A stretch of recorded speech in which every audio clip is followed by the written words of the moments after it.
Good afternoon, Anthony Linford here of Great Yarmouth, UK. Chapter 4 of my story, This England.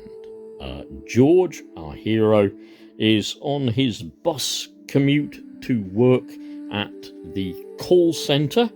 There has been, as you will know if you listened to the previous episode, a bit of an incident while George here was getting on the bus. I begin. The bus grinds forwards, low gear, reluctant. Inside, the lights are still on, that flat white glow that makes everyone look tired before the day even begins. Outside, morning's only just about thinking about arriving. Street lamps still burning in patches, orange sodium pools sliding across the fogged windows as the bus passes through them. Condensation runs in slow tracks down the glass. Above, the upper deck thunders. School kids, a knot of them boarded at the last stop and brought noise with them. Boots stamping, laughter bouncing off the ceiling panels. Someone shouts, someone answers louder. George had watched them force a small lad up the stairs, hands on his shoulders, mock shoves, not cruel exactly, just careless. He felt a flicker of something then. Pity, maybe? It passed quickly. Now he stays where he is, downstairs, trapped in the heat. It's hot, first of all. Body heat more than anything. Wet wool. Antiperspirant that's failing under pressure. Cheap perfume trying too hard. Diesel drifting in each time the door sighs open and shut. Underneath it all, a faint spice thread that pulls his mind sideways. And Mr. Patel's shop again. Cumin. Something fried once and clinging to fabric forever. The woman with the pushchair has folded herself into the front alcove. The small area designed by the window for pushchairs and wheelchairs. She sits facing the child now. The girl is smiling, babbling to herself, hands opening and closing at invisible things in the air, a private world untouched by the press of strangers. The bus grinds through another gear change. Bodies lurch together and apart like a slow tide. George feels it travel through him late, a lag between machine and muscle. He's found a narrow seat somewhere, half space really, pressed between a window slick with condensation and the warm, solid warmth of someone's coat. He keeps himself small, tucked in, breathing shallow.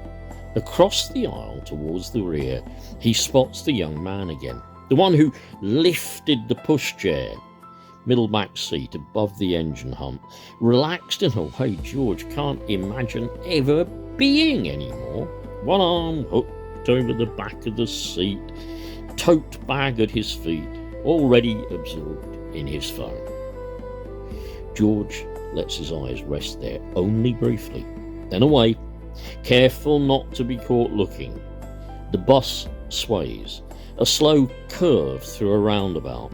Something in his stomach tilts with it.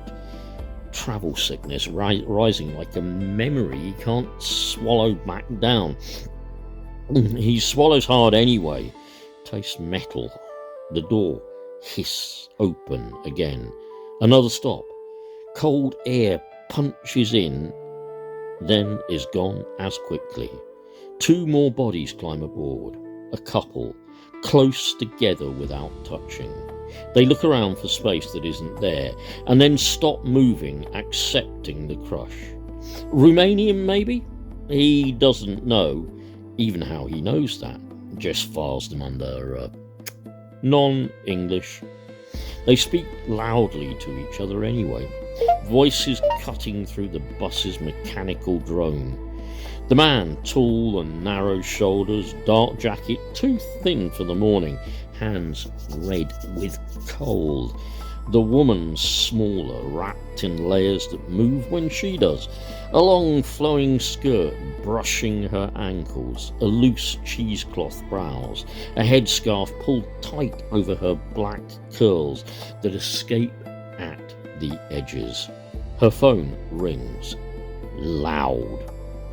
A bright synthetic melody that feels out of place in the damp air. She doesn't answer it at first, and lets it sing in her hand while she talks. George feels the space around him close another fraction. Full now. Nowhere left for the bus to stretch. He knows the route, counts it automatically. 5 stops left. Then the one outside the call centre. He stares at the fogged windows beside him, watches shapes smear past in orange and grey. The bus keeps grinding forwards, carrying them all, whether they want it to or not. The phone stops ringing. A small click. She answers. Words spill out fast. Not English. Bright. Familiar to her, foreign to him. George feels it before he understands it. A tightening. The heat. The press of bodies. The smell. 5 stops. The engine drops a gear. Heavy mechanical growl fills the lower salon deck, and something inside him snaps to match it. He hears his own voice before he recognises it as his. Loud, cracked at the edges. You're in England now. A beat. Louder. Speak English or shut up. The words land hard in the hot air. Heads turn. Instantly. The school kids above seem to pause mid-thud. The woman with the pushchair stops rocking it. The child goes quiet, startled by the change in tone. Silence folds over the lower deck. Thick. The bus shifts down again, engine notes dropping into a deeper register. The sound fills the gap where conversation was. The woman with the phone freezes, her hand raised to her ear. The man beside her stares at George without blinking. Across the aisle, the young man with the tote bag stiffens. His jaw tightens. He lifts his head slightly, fixes George with a look stripped of softness now. Absolute disgust. Not theatrical, not loud, just steady. Seeing him clearly, George feels the bus moving again. But inside, everything has stopped. End of chapter 4. I should have chapter 5 done within the next couple of days. I do hope that you liked that, and if you do like it, please, I beg you, pass it on, get it out on as many social media platforms as you can. This is by myself, Anthony Edward Charles Linford, and of course it is copyright to that same self. Today is the 25th of February 2026. Bye for now.